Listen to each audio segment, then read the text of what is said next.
क्या बात बेटे, वाह।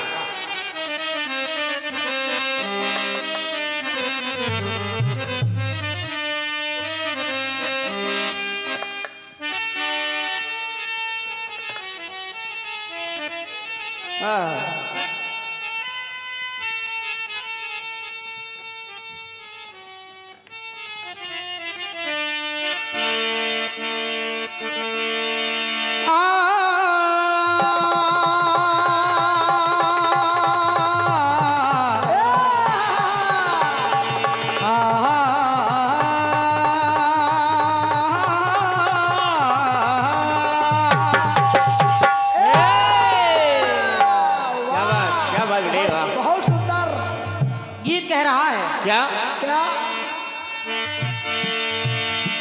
कि शर्मा के यूं न दे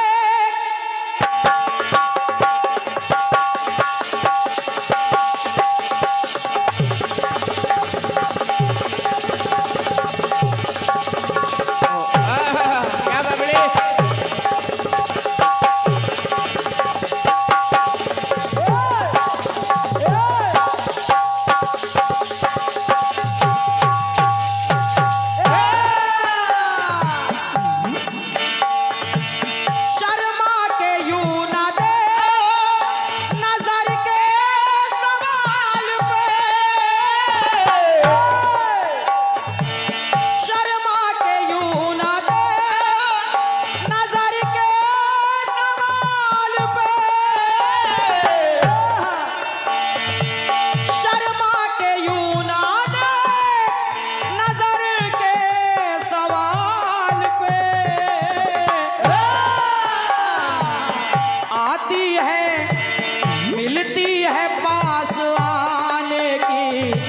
मोहलत कभी कभी मिलती है पास आने की, मोहलत कभी कभी होती है दिलबरों की इनायत कभी कभी होती है दिलबरों की इनायत कभी कभी तो मिलती है जिंदगी में मोहब्बत कभी कभी मिलती है जिंदगी में मोहब्बत कभी कभी मिलती है जिंदगी में मोहब्बत कभी कभी मिलती है जिंदगी में मोहब्बत कभी कभी आती है पास लाने की मोहलत कभी कभी। बढ़िया बात आई है। बढ़िया। आपने कहा बातें बताऊं ग्रंथ की तुमको सही सही,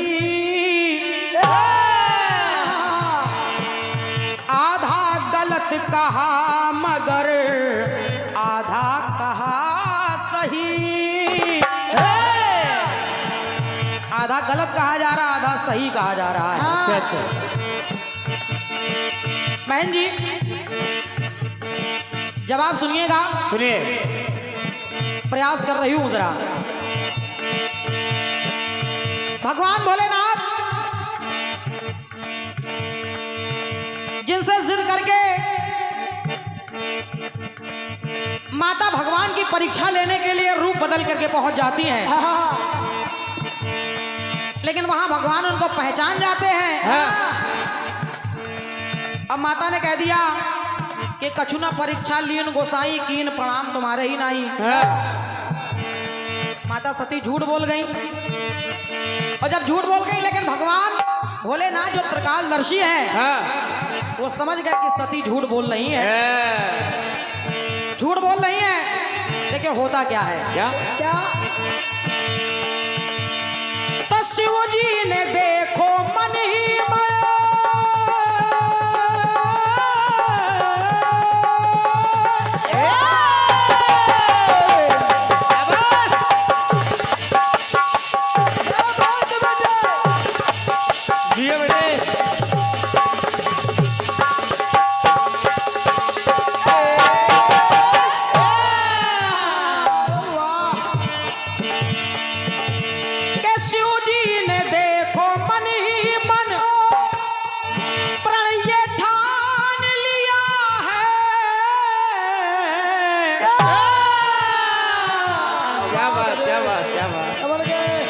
शिव जी ने देखो मन ही मन प्रण ये ठान लिया है। और किया क्या? कि सिए का रूप रखा तो मां मान लिया है, मान लिया है, मान लिया है। भगवान भोलेनाथ ने जब देखा कि सती ने तो सीता का रूप धारण किया है, तो उन्होंने अपनी पत्नी को अपनी मां मान लिया। क्या बात? और मां मान लिया तो भगवान भोलेनाथ ने एक प्रण भी, एक संकल्प भी कर लिया। क्या? और संकल्प ये है, उन्होंने माता से कह दिया कि ऐ सती, शिव संकल्प कीन मन माही, तो यह तन सती भेंट अब नाही। देखो उन्होंने कह दिया कि इस तन से और आपके तन से अब भेंट नहीं होगी। ये कह तो दिया कि यह तन सती भेंट अब नहीं, लेकिन उन्होंने जब यज्ञ में माता सती पहुंच जाती हैं और जब वहां पर अपने स्वामी का अपमान देखते हैं, स्वामी का अपमान देखा तो माता उसी अग्नि कुंड में अपने आप को जला देती है। भगवान भोलेनाथ वो जला हुआ शव अपने कंधे पे धर लेते हैं। याद करिए, भोलेनाथ ने ये प्रण किया था कि यह तन सती भेंट अब नहीं, यानी हमारे और तुम्हारे तन की भेंट नहीं होगी। लेकिन जब सती ने अपना दाह कर लिया अग्नि में, तो वही तन उठा के कंधे पे रखा। तो मेरी पंक्ति कह रही है, क्या? सिए का रूप रखा तो मां मान लिया है, और कह दिया कि यह तन सती भेंट अब नहीं। लेकिन फिर भी उनका तन अपने तन पर धरे हुए हैं। तो मेरी लाइन कह रही है, क्या? लेकर चले सती का शव, भोलेनाथ लेकर चले सती का शव, जो थी सती वही, क्या बात? वही सती थी जिन्होंने सीता का रूप बनाया था। और जिनके सामने भोलेनाथ ने ये कहा था कि यह तन सती भेंट अब नहीं, ये वही सती है। तो लेकर चले सती का शव, जो थी सती वही। और जब भोलेनाथ ने कह दिया था कि यह तन सती भेंट अब नहीं, तो क्यों? आधा गलत कहा है और आधा कहा सही,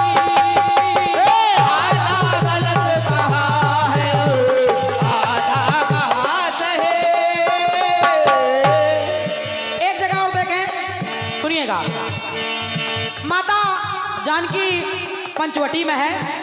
आइए गुरु, आइए। और रावण साधु का रूप बना करके, एक बार जोरदार तालियां हो जाए। बिल्कुल बिल्कुल, सभी लोग बजाइए। क्या बात, क्या बात। और ये सम्मानी हमारे दादा दीक्षित जी, जो किसी परिचय के मोहताज नहीं है, उनके करकमलों के माध्यम से एक ये अंग वस्त्र, साथ में 200 मुद्राएं हैं, सुंदर सी पुष्पमाल है। ये आशीर्वाद जो बड़े लोगों का मिल रहा है, मैं हृदय से उनका आभार व्यक्त कर रही हूँ। और एक बार पुनः जोरदार तालियों से सभी लोग सम्मान करिए। क्या बात, क्या बात, वाह। बहुत बहुत धन्यवाद है, धन्यवाद है। सुनना दादा, रावण साधु का रूप बना करके पहुंचा माता जानकी के पास, और कहता क्या है? क्या? मैं हूं, अरे मैं हूं प्रभु द्वारिका,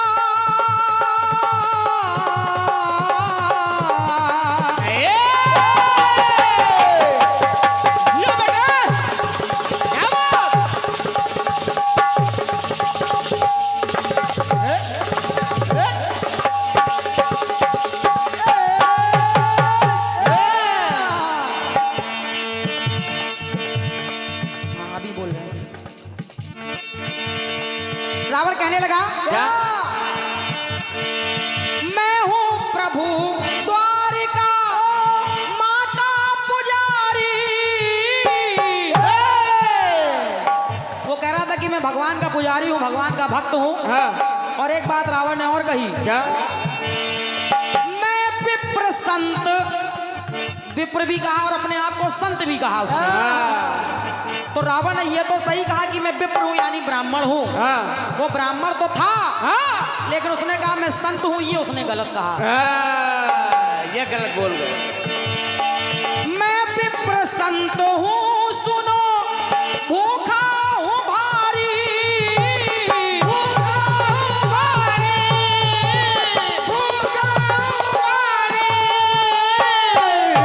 और उसने कहा कि मैं भूखा हूँ, माता मुझे बहुत जोर से भूख लगी है, कोई कुछ खाने के लिए दे दीजिए। हाँ उसने ये कहा कि मैं विप्र हूँ, ये तो सही कह रहा है, लेकिन मैं संत हूँ और भूखा हूँ, ये रावण ने गलत कहा, झूठ बोला उसने। झूठ बोला।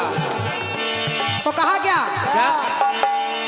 सीता ने सुना तो हृदय, जब भूखे की बात सुनी माता जानकी ने, हाँ सीता ने सुना तो हृदय, ममता जगी वही। सीता ने सुना तो हृदय, ममता जगी वही। तो यहाँ रावण ने हाँ अरे आधा गलत कहा है और आधा कहा सही। आधा गलत कहा है और आधा कहा सही। आधा गलत कहा है और आधा कहा सही। बहन जी अंतिम बात और सुन लीजिए आप। सुन लीजिए। आप कह रही कि राम जी झूठ बोल रहे हैं। राम जी ने झूठ बोल दिया। अहाई कुमार मोर लघु भ्राता। हाँ राम जी ने झूठ नहीं बोला। नहीं नहीं वो मर्यादा पुरुषोत्तम है, वो झूठ नहीं बोल सकते। पहले उस लाइन का आप मतलब समझिए। उन्होंने कहा कि अहे कुमार मोर लघु भ्राता। धन्यवाद आपकी तालियों के लिए, आप लोग समझ गए मेरी बात को।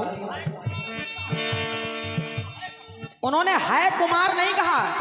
उन्होंने ये नहीं कहा कि है कुमार मोर लघु भ्राता। नहीं, पहला मतलब तो ये कि उन्होंने कुमार कहा है, कुंवार नहीं कहा है। दूसरा है नहीं कहा, उन्होंने कहा अहे। अहे अहे माने होता है सर्प। सर्प। अहे माने होता है सर्प। और ये शेष के अवतार है, ये मेरे छोटे भाई हैं। इनसे निपटो तुम। ये मेरे छोटे भाई हैं। क्योंकि एक चौपाई आती है, चौपाई कह रही है क्या?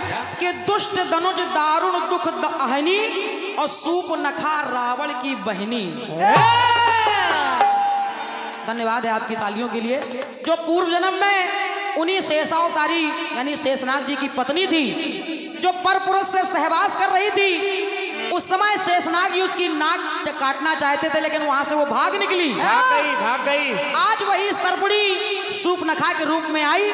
तो यहाँ राम जी इशारा कर रहे हैं कि आज मौका है, हाथ में काम लगा दो। काट लो नाक काट लो। क्योंकि पहले के जमाने में ऐसा ही होता था। इसे फंसी है। जो नारी गलत रास्ते पर जाती थी, उसके नाक कान काट करके छोड़ दिए जाते थे। ये आज भी होना चाहिए। लेकिन आजकल तो खुदा नारी ड्रम में भरे दे रही है। सुनिएगा मेरी बात को। बोले ना राम झूठ कुछ बोली है अहिनी।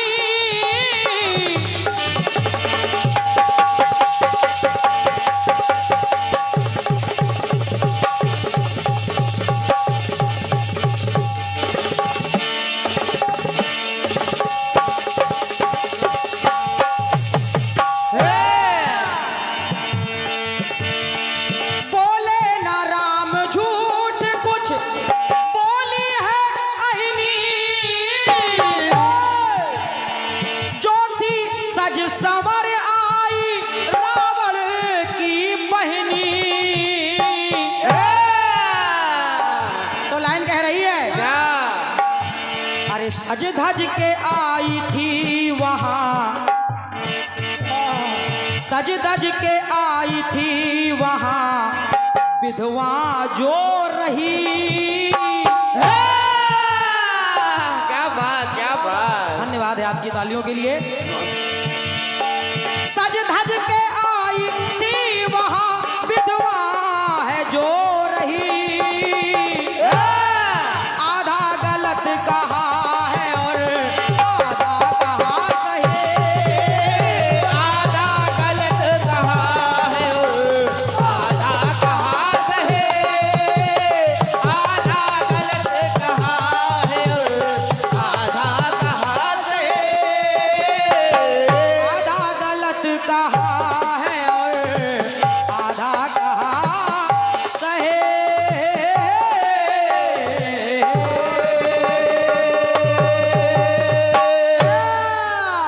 बहुत बहुत धन्यवाद है आपकी तालियों के लिए। भैया भैया भैया भाई साहब, भाई साहब हेलो भाई साहब भैया भाई साहब